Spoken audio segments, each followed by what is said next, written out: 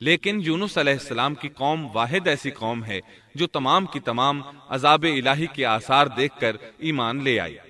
سابقہ ادوار میں جتنی بھی بستیاں گزریں ان میں اہل ایمان کے ساتھ یا تو کفار رہے ہیں یا ان میں منافقین بھی رہے ہیں، سوائے یونس علیہ السلام کی قوم کے وہ سب کے سب کافر تھے، پھر سب کے سب ایمان لے آئے۔ یہ اللہ تعالیٰ کے عجائبات میں سے ہے اور اس کی قدرت اور رحمت کی نشانیوں میں سے ہے۔ اب دوسری طرف کی سنیے، یونس علیہ السلام کو کچھ معلوم نہیں تھا کہ ان کی قوم کے ساتھ کیا ہوا۔ آپ تو غصے کی حالت میں بستی سے نکل کر سمندر کی طرف چلے آئے تھے۔ آپ ایک کشتی کی طرف آئے، اس میں سواریاں اور ساز و سامان لدا ہوا تھا۔ اللہ تعالیٰ سورۃ الصافات آیت 140 میں فرماتے ہیں، اذ ابق الى الفلك المشحون، جب وہ بھاگ کر بھری کشتی پر پہنچے۔ کشتی روانہ ہوئی، موجیں اٹھیں، سمندر میں طغیانی آئی، یوں لگتا تھا کہ بس ابھی غرق ہوئے۔ کہنے لگے بوجھ ہلکا کرو، اپنا ساز و سامان سمندر میں پھینک دو۔ چنانچہ انہوں نے اپنا اپنا ساز و سامان سمندر میں پھینک دیا۔ اس طرح کشتی کچھ ہلکی ہو گئی، لیکن ضرورت کے مطابق ہلکی نہ ہو سکی۔ اب وہ کہنے لگے کسی کو سمندر میں گرانا ضروری ہے تاکہ کشتی مزید ہلکی ہو جائے، ورنہ یہ ڈوب جائے گی۔ جلدی کرو، قرع ڈالو۔ جس کے نام کا قرع نکلتا جائے اسے سمندر میں گراتے جاؤ اور بار بار یہ عمل دہراتے جاؤ یہاں تک کہ کشتی ہلکی ہو جائے۔ چنانچہ قرع ڈالا گیا۔ سب سے پہلے یونس علیہ السلام کا نام نکلا۔ سب کہنے لگے نہیں، یہ تو ایسے نہیں ہیں، ان کے چہرے پر تو سجدوں کے نشانات ہیں، انہیں رہنے دو، پھر قرع ڈالو۔ چنانچہ پھر قرع ڈالا گیا، پھر انہی کا نام نکلا۔ سب نے تعجب کیا۔ تیسری مرتبہ پھر قرع ڈالا گیا، اس بار پھر یونس علیہ السلام ہی کا نام نکلا۔ اللہ تعالیٰ سورۃ الصافات آیت 141 میں فرماتے ہیں، فساهم فكان من المدحضين، پھر قرآن اندازی ہوئی تو یہ مغلوب ہو گئے۔ ہر بار انہی کا نام نکلا۔ آخر کار ان لوگوں نے انہیں پکڑ کر سمندر میں گرا دیا۔ فالتقمه الحوت، تو پھر انہیں مچھلی نے نگل لیا۔ حوت بڑی مچھلی کو کہتے ہیں۔ اللہ تعالیٰ نے حوت کو القاء فرمایا، انہیں کھانا نہیں، نہ ان کے جسم کو کوئی گزند پہنچے۔ یہ اس مچھلی کو اللہ تعالیٰ کے احکامات تھے۔ اللہ تعالیٰ سورۃ الصافات آیت 142 میں فرماتے ہیں، فالتقمه الحوت وهو مليم، تو پھر انہیں مچھلی نے نگل لیا اور وہ خود اپنے آپ کو ملامت کرنے لگے۔ یعنی وہ سمجھ گئے کہ بار بار جو ان کا نام قرآن اندازی میں نکلتا رہا ہے تو وہی مقصود ہیں، چنانچہ خود کو ملامت کرنے لگے، اور یہ ملامت توبہ کی ابتدا ہے کہ انسان خود کو ملامت کرتا ہے۔ اب یونس علیہ السلام مچھلی کے پیٹ میں تھے۔ اللہ کی قدرت، آپ مچھلی کے پیٹ میں 3 دن تک رہے، بعض روایات میں 7 دن اور زیادہ سے زیادہ مدت 40 روز آئی ہے۔ آپ نے مچھلی کے پیٹ میں اللہ تعالیٰ کو پکارا۔ اللہ سورۃ الانبیاء آیت 87 میں فرماتے ہیں، فنادى في الظلمات، آخر کار وہ اندھیروں کے اندر سے پکار اٹھے۔ علماء نے یہاں 3 اندھیروں کا ذکر کیا ہے، مچھلی کے پیٹ کا اندھیرا، سمندر کا اندھیرا اور رات کا اندھیرا۔ گویا ان پر یہ سارے اندھیرے اکٹھے ہو گئے تھے۔ اللہ سورۃ الصافات آیت 143 اور 144 میں فرماتے ہیں، فلولا أنه كان من المسبحين للبث في بطنه إلى يوم يبعثون، پس اگر یہ پاکی بیان کرنے والوں میں سے نہ ہوتے تو لوگوں کے اٹھائے جانے کے دن تک اس کے پیٹ ہی میں رہتے۔ مطلب یہ کہ اگر آپ اللہ تبارک و تعالی کی تسبیح نہ بیان کرتے تو مچھلی کے پیٹ ہی میں رہتے۔ آپ نے دعا نہیں مانگی بلکہ اللہ عز و جل کی تسبیح بیان کی۔ روایات میں یوں بھی آتا ہے کہ جب مچھلی آپ کو سمندر کی اتھاہ گہرائی میں لے گئی تو آپ وہاں آبی مخلوقات کی تسبیحات کی آوازیں سننے لگے۔ گویا اللہ تعالیٰ نے انہیں القاء فرمایا کہ آپ بھی تسبیح کریں۔ اللہ سورۃ الانبیاء آیت 87 میں فرماتے ہیں، فنادى في الظلمات أن لا إله إلا أنت سبحانك إني كنت من الظالمين۔ بالآخر وہ اندھیروں کے اندر سے پکار اٹھا کہ الہی تیرے سوا کوئی معبود نہیں، تو پاک ہے، بے شک میں ظالموں میں ہو گیا۔ چنانچہ یونس علیہ السلام نے اس تسبیح کے الفاظ کو یوں ادا فرمایا، لا إله إلا أنت سبحانك إني كنت من الظالمين۔ امام احمد، امام ترمذی، امام نسائی اور دیگر ائمہ رحمہم اللہ نے یہ حدیث نقل کی ہے کہ یونس علیہ السلام کی وہ دعا جو انہوں نے مچھلی کے پیٹ میں مانگی تھی وہ یہی ہے، لا إله إلا أنت سبحانك إني كنت من الظالمين۔ جو بھی مسلمان یہ دعا اپنی کسی حاجت میں مانگے گا اللہ تعالیٰ اس کی دعا ضرور قبول فرمائے گا۔ یہ دعائے مستجاب ہے، مقبول دعاؤں میں سے ہے۔ اسی دعا کے بعد اللہ تعالیٰ نے یونس علیہ السلام کو اس پریشانی سے نجات عطا فرمائی۔ اللہ سورۃ الانبیاء آیت 88 میں فرماتے ہیں، فاستجبنا له ونجيناه من الغم وكذلك ننجي المؤمنين۔ تو ہم نے اس کی پکار سن لی اور اسے غم سے نجات دے دی، اور ہم ایمان والوں کو اسی طرح بچا لیا کرتے ہیں۔ ایک صحابی نے نبی کریم صلی اللہ علیہ وسلم سے پوچھا، اے اللہ کے رسول صلی اللہ علیہ وسلم، یونس علیہ السلام نے جو دعا مچھلی کے پیٹ میں مانگی کیا وہ صرف انہی کے لیے تھی یا ان کے بعد اہل ایمان کے لیے بھی ہے؟ تو آپ نے فرمایا، یہ دعا یونس علیہ السلام کے لیے خاص تھی اور سب اہل ایمان کے لیے عام ہے۔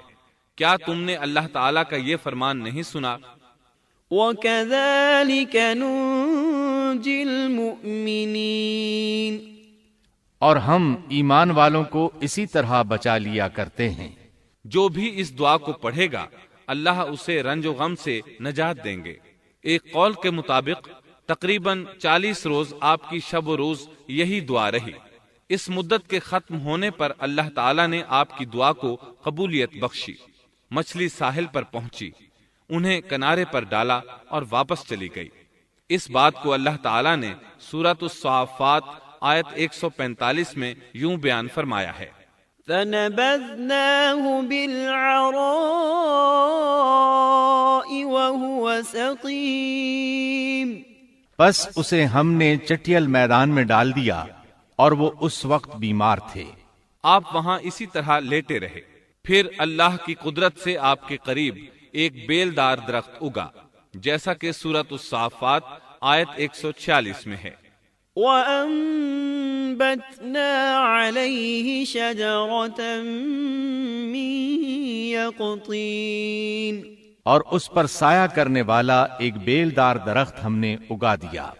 اس کدو کے درخت کے متعلق مورخین کا کہنا ہے کہ اللہ تعالیٰ نے اس درخت کا انتخاب اس لیے فرمایا تھا کہ اس درخت کے پتے چوڑے ہوتے ہیں، ان کے سائے میں انہیں ڈھانپ دیا گیا تاکہ ہوا سے اذیت نہ پہنچے، اس لیے کہ ان کے جسم سے جلد اتر گئی تھی۔